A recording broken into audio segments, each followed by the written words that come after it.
G'day, my name's Riley Beveridge, and you are listening to is it the Premier League Nightclub or the European Super League Nightclub? Whatever one we're listening to, boys. Sharvin, he's done it! 4! Balotelli, Aguero! Cahill! Tim Cahill has done it again! What a goal by Tim Cahill! Welcome to the Premier League Nightclub. A couple of days ago, we didn't think I was going to be able to say that. This podcast, of course, is brought to you by Aerosport, and I'm a kit maker in the business. And Riley, we asked you to bring or wear your Liverpool kit, and we feel bad because today our Aerosport kits came, so we thought we'd wear them because they are our sponsor, so we can't leave them out to dry. But yeah, usually it would be in Man United kits or something like that. Yeah, I was going to wear a Blades kit today, only because first team to get relegated. Feel bad for him, so bit of commisery on the pod, but not to be. Riley, how you been, mate? How's things? How's it all going with you? Oh, well, I'll tell you what, for about Sunday night or Monday morning our time, I've been stressed.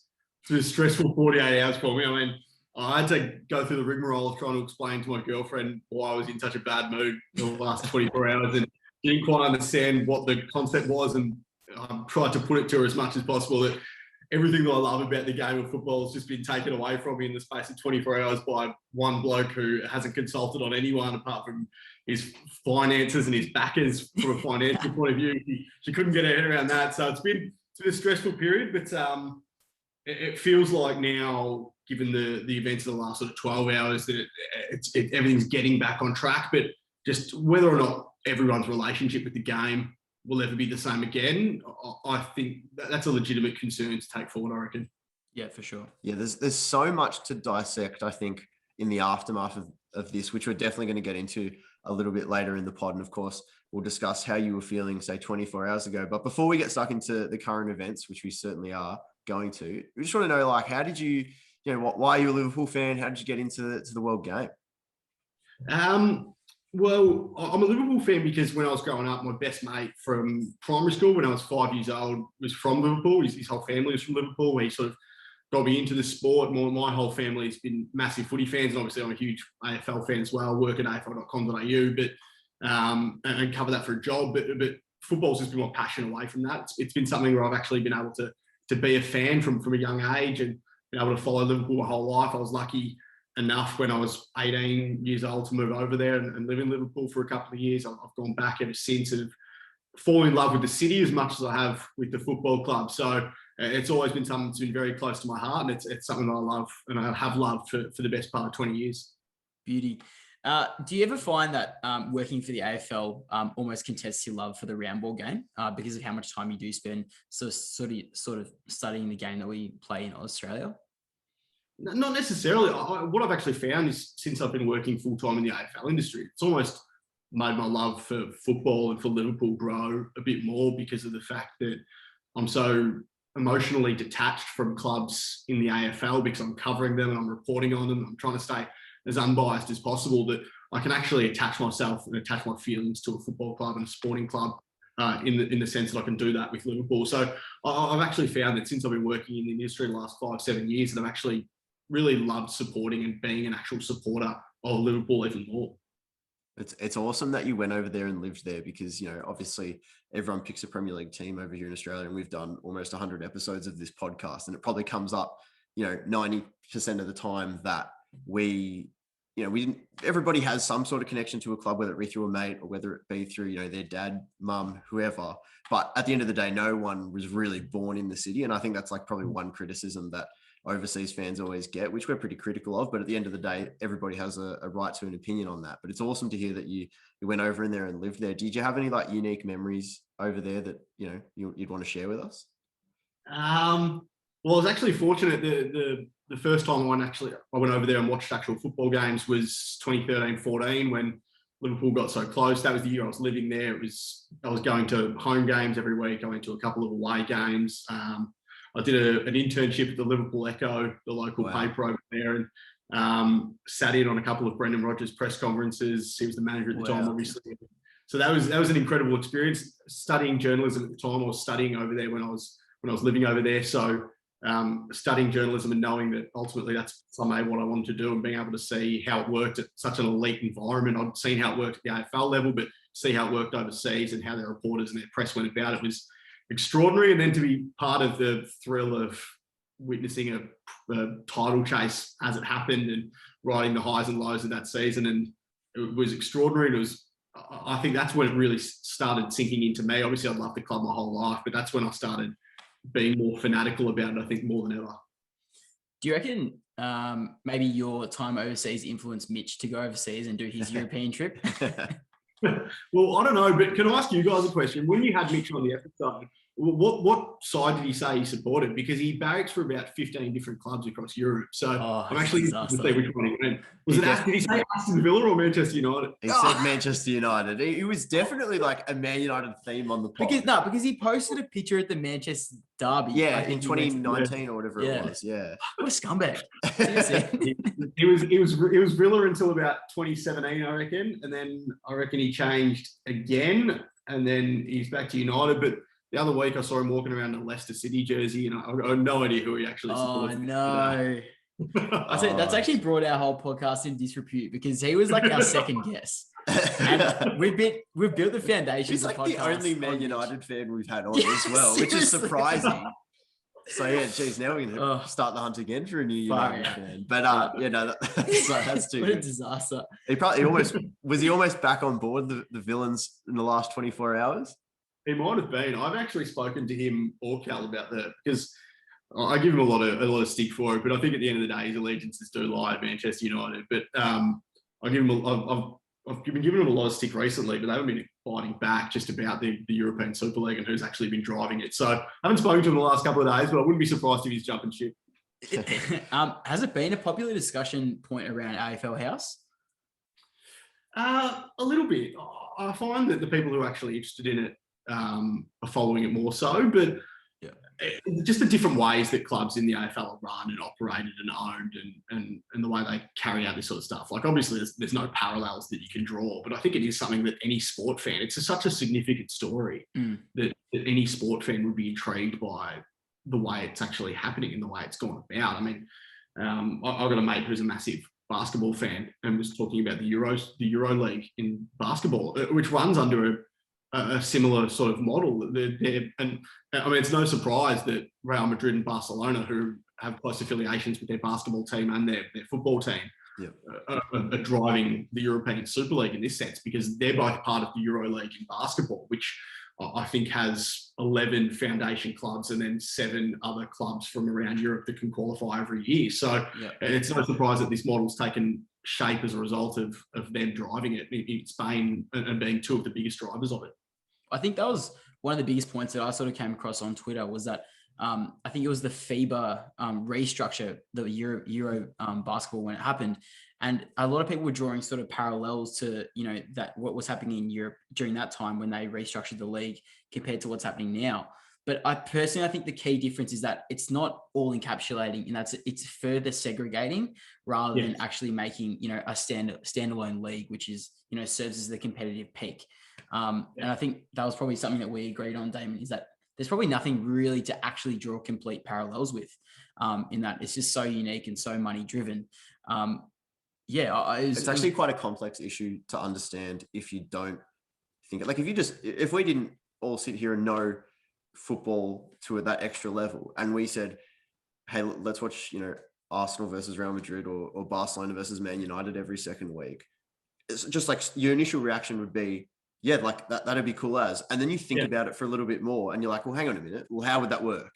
And then you start learning more and more and more. And it becomes, by the end of that conversation, you want to throw up. Well, like you, Bev, mate, I was trying to explain to my mum and she just didn't get it. I'm like, she's like, why wouldn't you want the best teams playing against each other? I'm like, yeah, but you're not working for it. You don't understand. There's got to be some type of consequences in football, in any sport. That's my biggest takeaway from it. There's got to be, if you lose, if you have a bad season like what Liverpool's having, you've got to pay the consequences for it. If you have a great season like what West Ham's having, you've got to be rewarded for it. If you take away the risk and the reward of any sport, then it becomes meaningless. It becomes joyless. You rip the soul out of the fabric of the sport. So at the end of the day, that is the biggest factor, and that is why I think so many people across the world are so against it.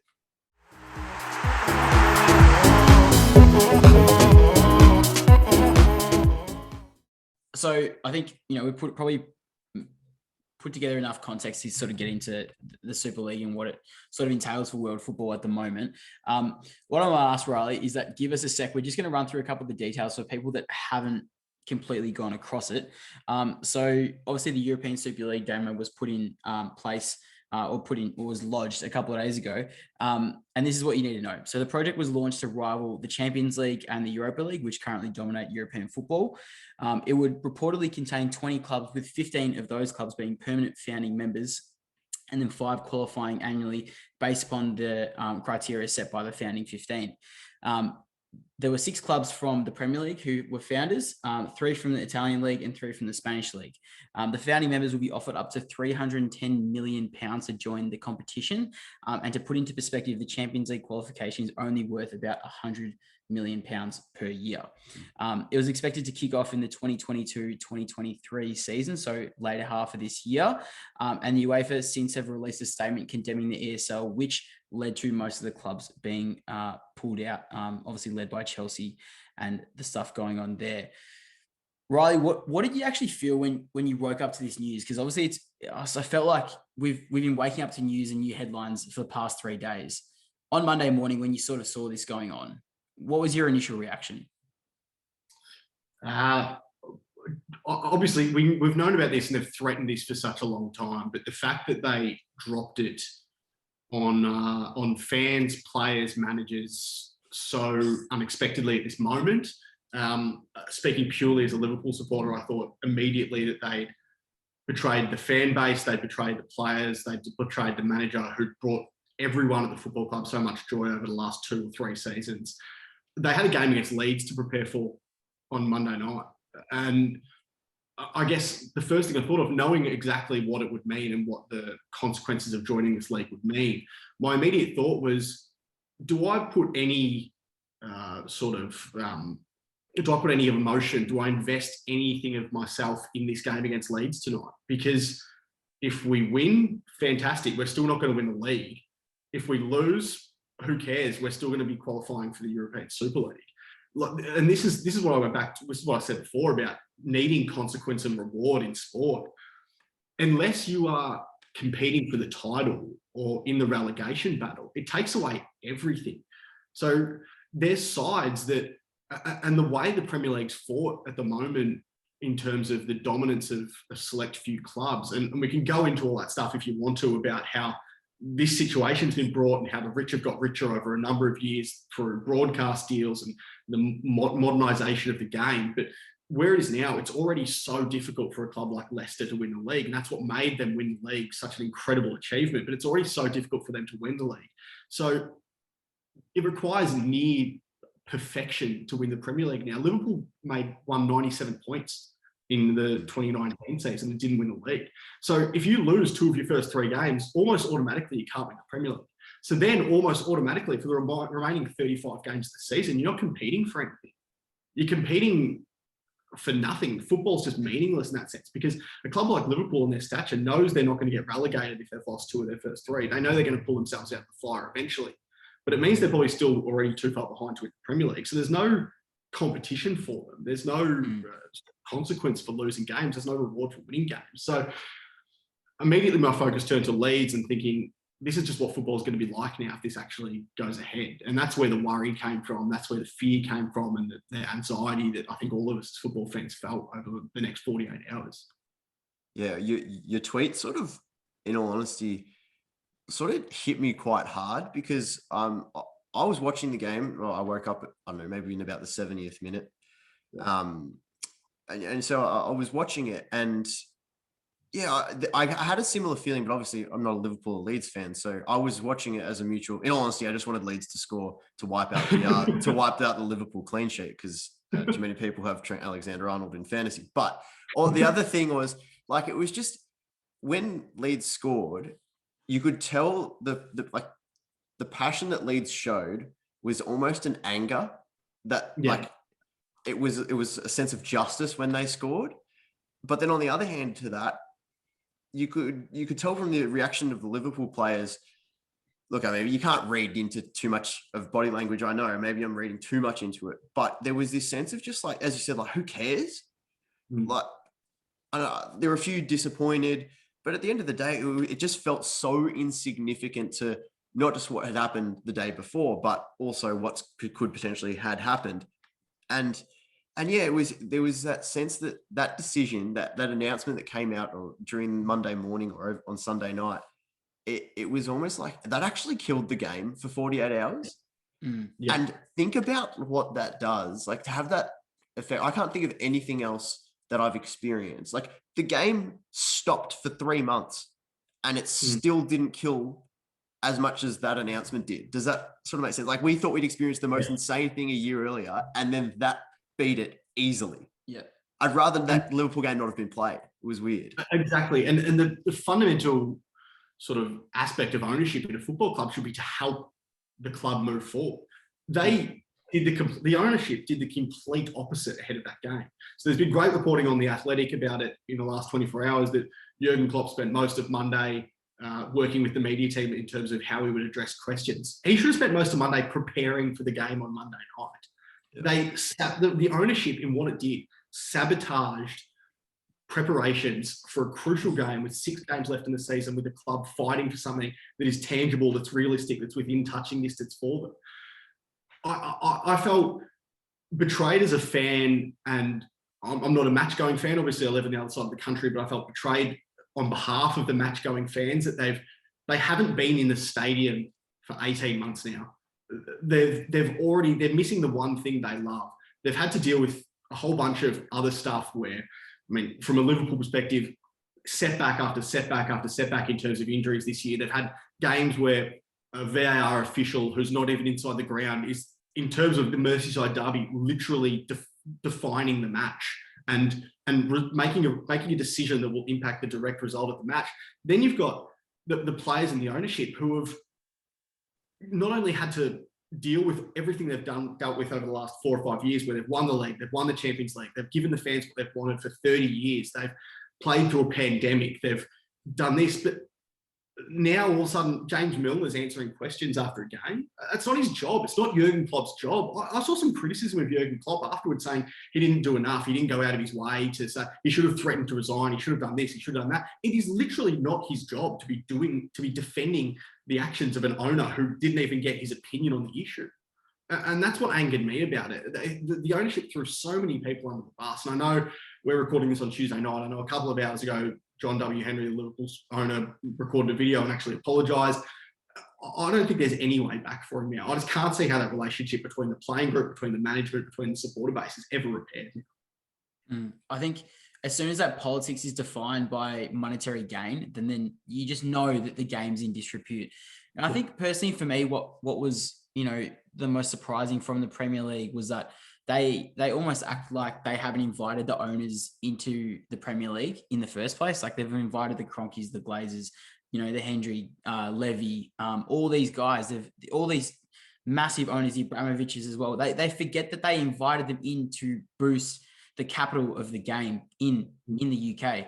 And then from there, I think this is only, a subsequent, personally, I think it's just a byproduct of them inviting capital into the game. And I think they're so critical, the Premier League, this is so critical of, I guess a capitalistic nature from these clubs and let them being run as businesses. However, what more did they expect when they invited these owners into the league?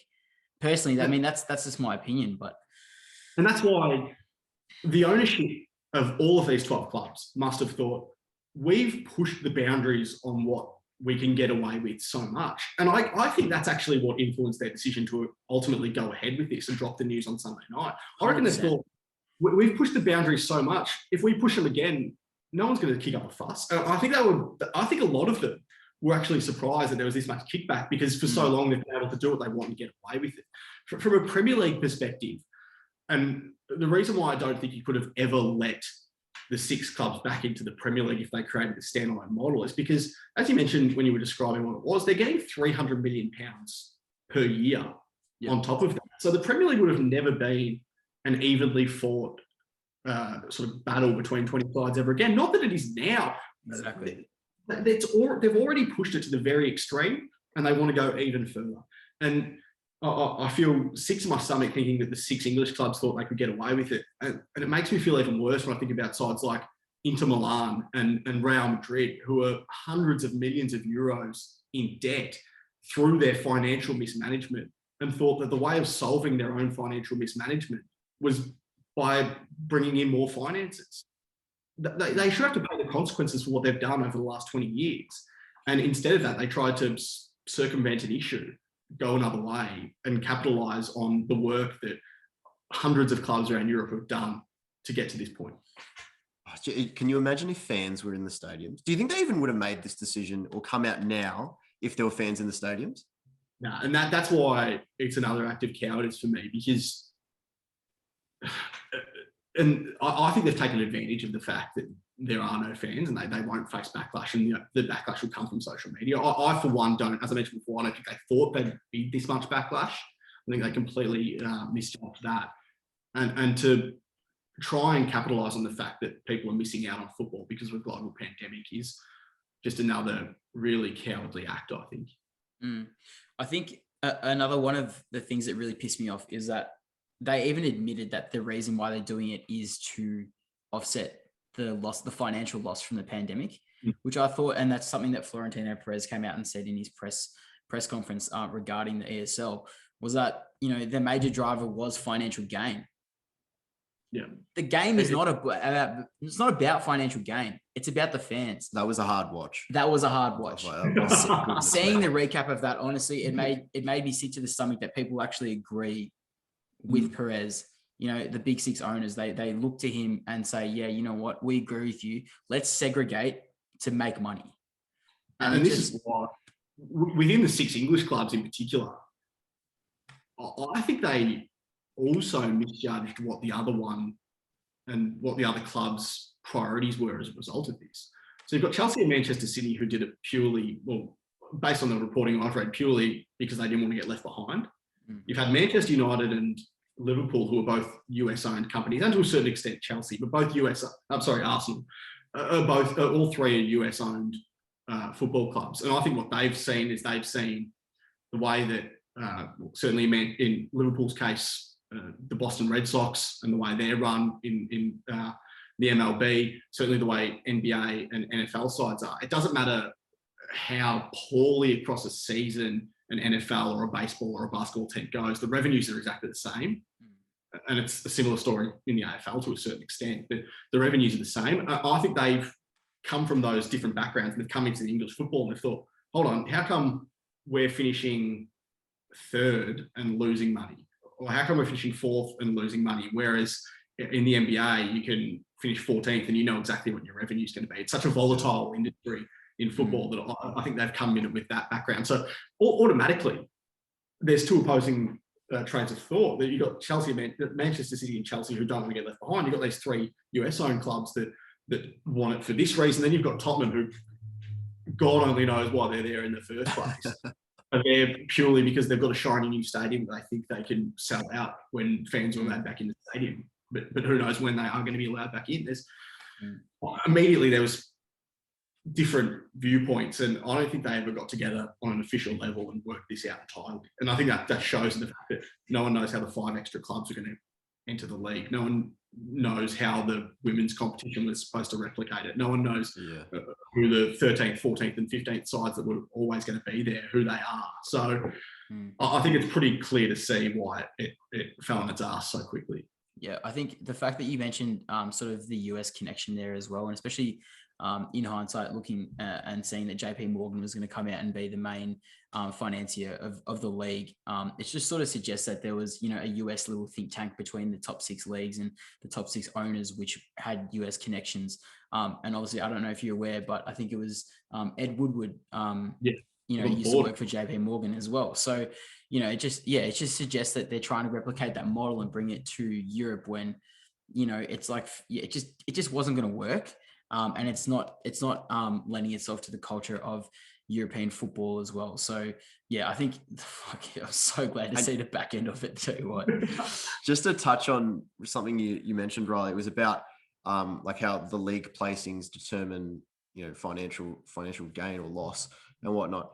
I'm not sure if you caught it, until all the people listening, I couldn't recommend go watching it more. I'm not exactly sure where you'd find it, but I did see a few videos of it on Twitter.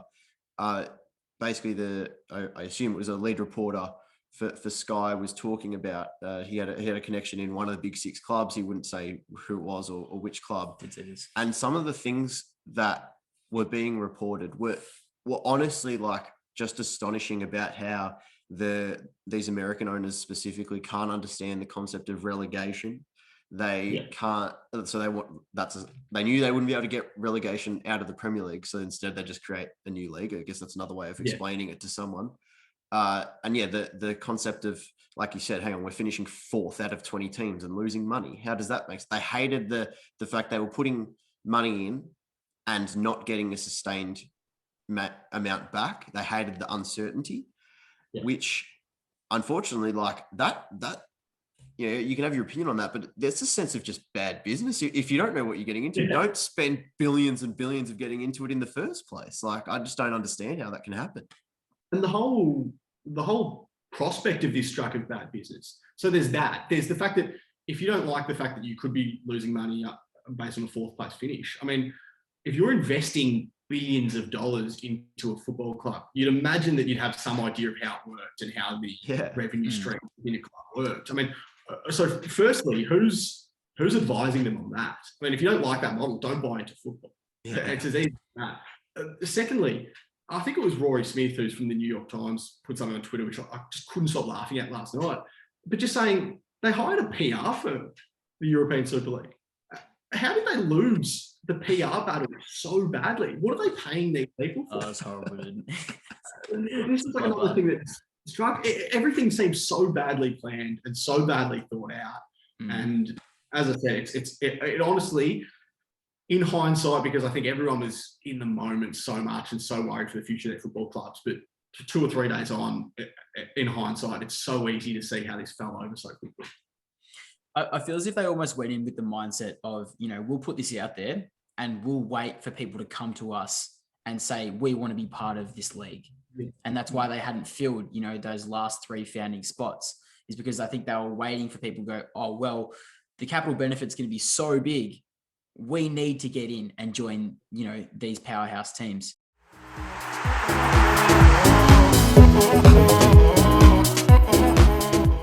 And I think now it's probably a good way to shift into sort of looking into the aftermath of this now.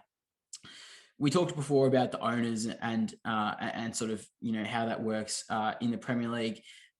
And my question to you, Riley, is do you think now the Premier League should be introducing some sort of regulations as into how much power the owners can incite into the game? Or because, this could replicate itself in the future. And that's the scary thing if there aren't any boundaries set for the owners.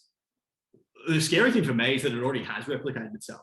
The Champions League reforms that are coming in now and that were very quietly by UEFA announced in the midst of the European Super League. It is the European Super League dressed up as something else. So you've got a situation now where Real Madrid's unhappy that they can get knocked out of the group stage of the Champions League and be out of after 6 games. Okay, well then let them play 10 games, but only 8 teams come through. Oh, but you don't finish in the top 8, you finish 24th. That's fine. You get a second opportunity to qualify for the final 16. And then again, if you don't qualify for that Champions League, the reformatted Champions League as a result of domestic qualification, that's fine because there's the UEFA coefficient. And if you rank highly enough on that, you get an automatic spot in the Champions League anyway. So they've already got their weight. And the thing that staggers me and the thing that I hope football fans across the world continue to pressure UEFA on is that UEFA should be looking at this and thinking, Real Madrid, Barcelona, Liverpool, Manchester United, they don't have as much power as they think they do. They've just basically fallen over at the first crack of the European Super League. We don't have to sort of bend to their demands as soon as they demand it, which is what they've done on this reformatted Champions League. they should be thinking, hey, you know what? We're happy with our competition. The fans are happy with our competition. There's still integrity, as much as you really can't put this word with UEFA or FIFA, there's still integrity within this competition in the terms of how you qualify for it and how you go through the competition and how you make your way through and progress. We've still got that. Let's keep it as it is. And that's what I've been really delighted that I think Bayern Munich and Borussia Dortmund's fan groups put something out about this. I saw Spirit of Shankly, Liverpool's fan group, put something out about this. I saw Chelsea's, I think, earlier today, that focus now needs to turn to stopping the new Champions League format going through. That should be the next thing, because it is scary that this has happened, and it's scary that it still might happen to a slightly watered down extent. We saw heaps and heaps of comments from Gary Neville and Jamie Carragher and some more, big names in the media over in the UK. As someone who works in AFL media, I know it's obviously not exactly the same, but do you think there's the role that Gary Neville specifically played?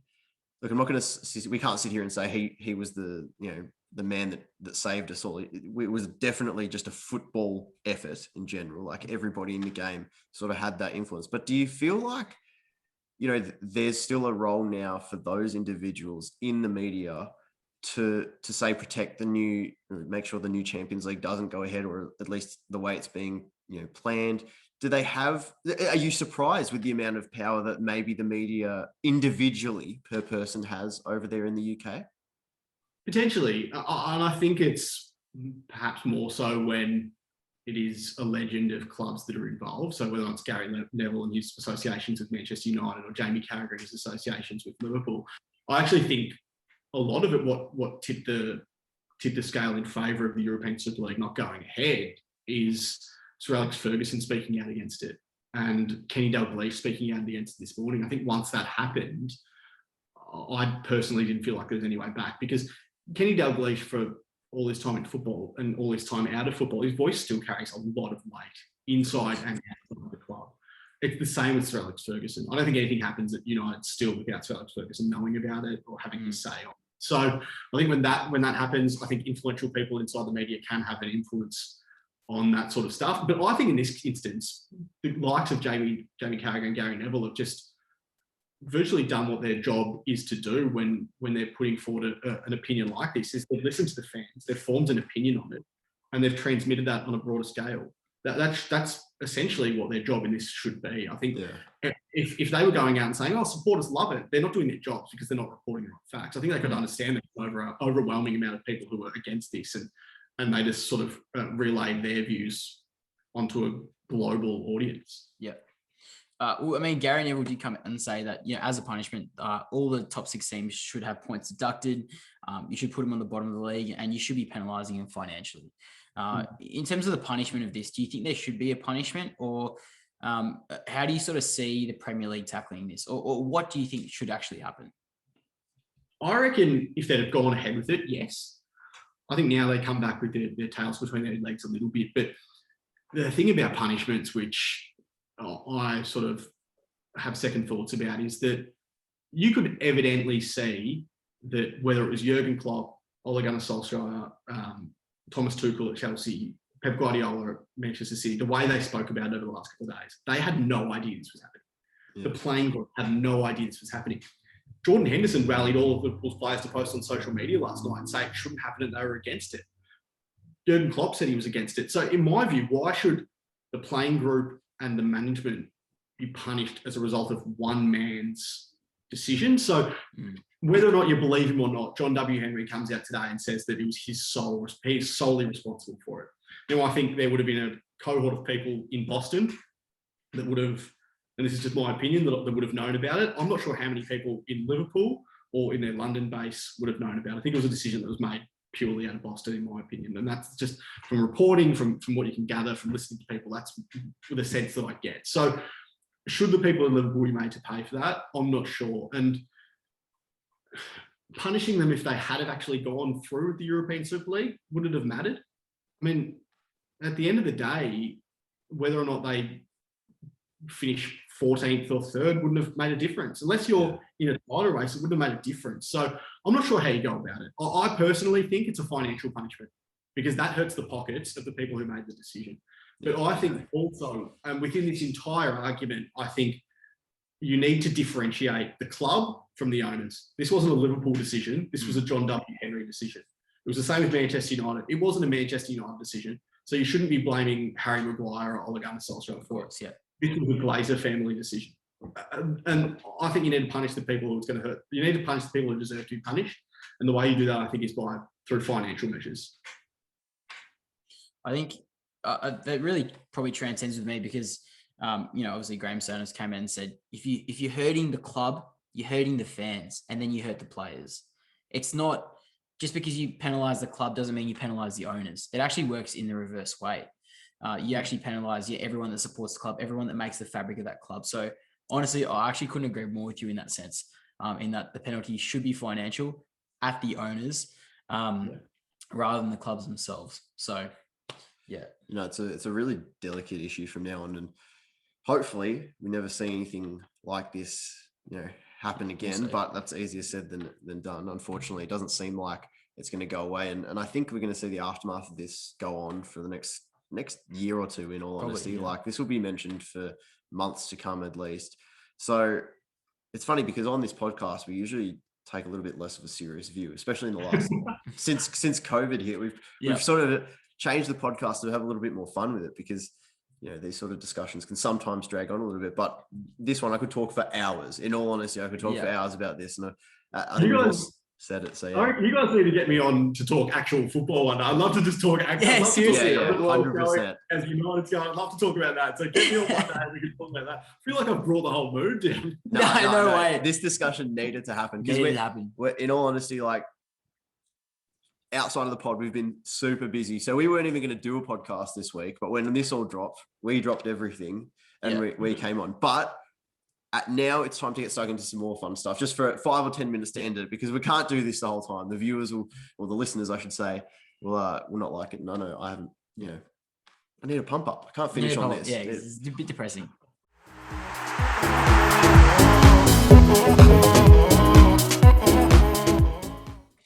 All right, so this is where we sort of get into our quirky questions, and we love to do it because we get to know you a little bit more and we get to know how you support football a little bit more as well. So first question, can you please give us your Premier League five-a-side team with no big six players? No big six players. In ESL spirit, we have to do it. All right, I reckon... I need to find out who's actually not in the Premier League, in the Premier League Big Six. It's been so long since I've watched one of those games. I'm going to go with, can I say Matty Ryan, even though he's on loan at one of the Big Six? Yeah, we'll allow that. That. I'll chuck Matty Ryan in there. He's still bright and hard, so I'll chuck him in there. If I'm doing strikers, I reckon you've got to include... You put me on the spot. I love Raul Jimenez. At Wolves. I love him. Great shout. Love the pronunciation as well. Not everyone can do that, so very slick. I'm going to put him up top because I don't know if you boys play futsal or five-a-side, but I find that no matter how friendly a league you're in, if you're playing in an over 35s league, if you're playing in a competitive league, if you're playing in a happy league, and there's always the one bloke who's just trying to start a fight with every single bloke who's on the other team. Yeah, so you're looking at him. So. Yeah. I think you need Mitrovic up top with Jimenez. Mitro, love that. That's very good. I think you probably need a Leicester player, don't you? Yeah. You probably need. I would have said Jack Grealish, but I'm sick of the way that Aston Villa's just kicked us around this entire season. I love Harvey Barnes. Yep. Harvey Barnes in there. Nice. And then what am I missing? I'm missing a centre back. To be honest, not everyone actually puts in a centre back. You don't even need a defender if you don't want. Right. Okay. It's up to you though. Oh, I realise I'm dragging this on. Maybe I will go Grealish just because of the fact that he's actually destroyed us in a number of times. That's actually, I love that team. So Matty Ryan in goals. We've got Mitro, Jimenez, Grealish, and Harvey Barnes. Harvey Barnes. Love that. Random.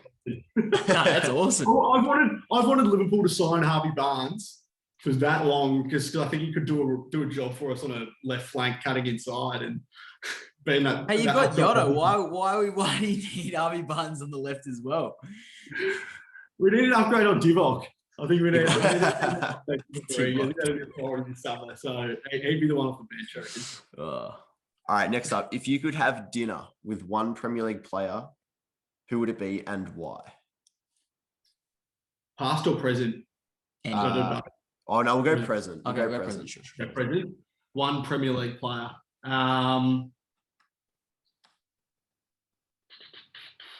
have to say, you know what, I reckon Andy Robbo. I'll stick with my Liverpool connections, just because I reckon he'd be great fun. Yep. If I could invite a second one to be James Milner, because I'd love to get both of them together, because I reckon they'd actually be a lot of fun just to sit around and have a chat and have a beer with. Apparently, Robbo is supposed to be like unbelievably funny. Like apparently he's just an absolute character. He's Scottish. I've got a couple of Scottish mates and the two funniest people I know. So yeah definitely something like that. That'd be sinking cans for sure. If you could attend one Liverpool game ever and relive it live, which game would it be? Barcelona 4-0. I've never cried more after a football match, so that one for me. That's elite. All right, what do you take the last one away? Because you got to explain why we're asking. Okay, this. so we had obviously AFL man. So you know the AFL industry back to front. We had Errol Gould. We've had Errol Goulden on a few times because that bloke is a diehard Liverpool supporter. Yeah. We literally message him after every game, and I think he gets so butthurt after every game. It's like it is amazing how offended he gets over Instagram. It is a joke. And we had also Barry O'Connor, who was an upgraded Cat B rookie for Sydney Swans, Irish import. Lovely bloke. And we asked him this question, and we got a bit of a mixed response. So we want to ask you as well. Would you rather fight a horse-sized John Longmire or 3 John Longmire-sized horses?